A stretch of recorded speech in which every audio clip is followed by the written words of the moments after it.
In this episode, we're going to talk about 3 new LED lights I've been working with.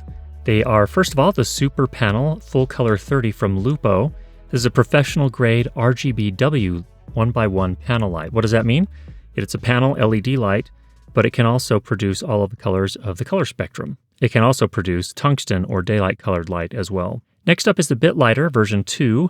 This is essentially a flashlight with a focusing beam and interchangeable LED heads, really kind of an innovative approach to video lighting. And then finally is the LEDGO E268C pad light. This is basically the same size as an iPad Pro, and it is an edge-lit LED pad light. First up, the Lupo Superpanel Full Color 30, a truly professional level lighting instrument. It is a 1x1 panel with a built-in diffusion panel. Color quality was quite good. We have some numbers to show for you here. The tungsten number was a little on the lower side, but again, this is mainly focused as an RGB light, so not a big deal. And even so, if you do need to use it as a key or a rim or a hair light or anything of that nature, it's still good enough to get some good quality. Here are also some numbers on light output, and the beam angle is somewhere around 120 degrees. In terms of uses, this is my new favorite background and effects light, but it also works great as a key. I've had an opportunity in some of my corporate work to use it as a hair light and even as a key, and again, great results. One thing that's unique about this as compared to other RGB lights is that it has this hue, saturation, intensity control, but you can also do a more traditional RGB type of control as well. I really like this HSI, hue, saturation, intensity, because it's easy to dial in the exact color of the spectrum you want, alter its saturation, and then change its intensity, which I would also maybe call luminosity or the overall dimmer. Of course, you can also use it in CCT mode, which means you can dial in a color temperature that you want to see, so that's when you're going to be using it as a key or perhaps as a rim or other fill light. You can also point it at a ceiling or a bounce board and bring up the ambient light level on a set, and its color temperature ranges from 2800 Kelvin all the way up to 10,000 Kelvin. One of the really cool things is it has effects for strobe, party, cop car, and disco, so these can be pretty interesting. Cop car would be probably the most interesting of those 3 for me.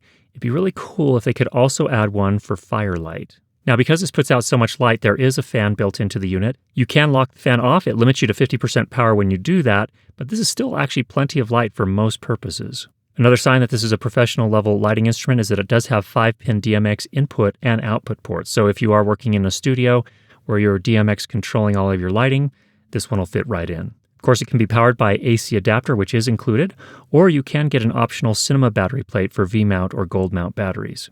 The build quality consists of mostly metal with a high-grade plastic build on the back, nicely damped controls, and an OLED screen to see where everything's at. One thing that's becoming more and more important to me is whether or not the companies distribute within the United States or the country in which you're working, and whether or not they have repair services in your country as well. That's one thing where Lupo really shines. They're made actually over in Italy, but they also have U.S. distributors, including B&H, and they also have a repair facility here in the United States in Texas. The price is $1,598 US at the time of this overview. Next up is the BitLighter version 2. This is essentially a flashlight made for video and photography with a focusing beam and interchangeable LED heads. In my case, I have both a tungsten and a daylight. Here are some numbers on the color quality and the light output, and you can see things are looking very good on both of those fronts. In terms of uses, first of all, this is a hard light out of the box, which is great, really nice for effects and to get shafts of light, things of that nature. You can also adjust the beam angle and soften it when needed. Now, of course, this light is incredibly convenient because of its size and form factor. It's a flashlight. It's very easy to bring it along on a mobile shoot where you have to keep the kit small and lightweight. Now, in terms of softening it up, you're going to want to shoot it through a scrim or perhaps bounce it off of a wall or bounce it off of a bounce board of some sort. It also includes this clamp for attaching it to a light stand. I used one of these flash to stand adapters that are so common in the photography world, and that worked great. It also comes with this mini tripod for placing it on the ground or on tables. No fan, which is awesome for those of us that care about sound. And it can be powered by the included AC adapter, or there is a very large internal rechargeable battery. The battery can be charged in the light, so there's no need to remove it. And it is user replaceable, and it lasts about 2 hours when you have the light set to max power. The build quality on this thing is a rock solid, all metal build. Really, really impressed with it overall. The price is $264 USD. For the set with 2 color temps, or $219 for 1 color temp. And finally is the LEDGO E268C pad light. This is an edge-lit LED pad light. It's roughly the size of an iPad Pro. Here are some color quality and light output numbers for you. The beam angle, again, on this one is very wide, 120 degrees, so this is a very nice soft light source that you're going to want to use in pretty close to your subject. I have used it as a key light on a couple of shoots now, and I've also used it on a number of occasions as a rim light or a hair light, which works really, really nicely as well. Incredibly lightweight, and it's easy to pack away. It comes with this little pouch that you can carry it in. What I really like about it too is that the AC adapter actually clamps to your light stand, so it doesn't flop around or get in the way. And it does not have a fan of any sort, which is super nice, again, for those of us that care about sound. You can adjust the color temp between 3200 Kelvin, tungsten, and 5600 Kelvin, daylight. The yoke very nicely allows for a wide range of adjustment. Now, this can also be powered by AC adapter, which is included, or 2 Sony NPF-style batteries. Now, it's important to note here, this requires both of the batteries to power it because it uses a slightly higher voltage. You can't just use one. And it's going to depend on the size of the battery as to how much battery life you get with this. Build quality overall is mostly plastic. However, it does feel like a fairly high quality plastic with good fit and finish.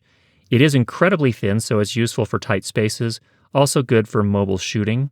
The yoke itself also appears to be plastic, though again, fairly high density plastic, so I'm not too terribly concerned about it. Overall, the price comes in at $399 Canadian. That's about $310 US. It's not yet available via distributors through the United States. However, there's a link below for those in Canada, and I believe it's also available over in the UK.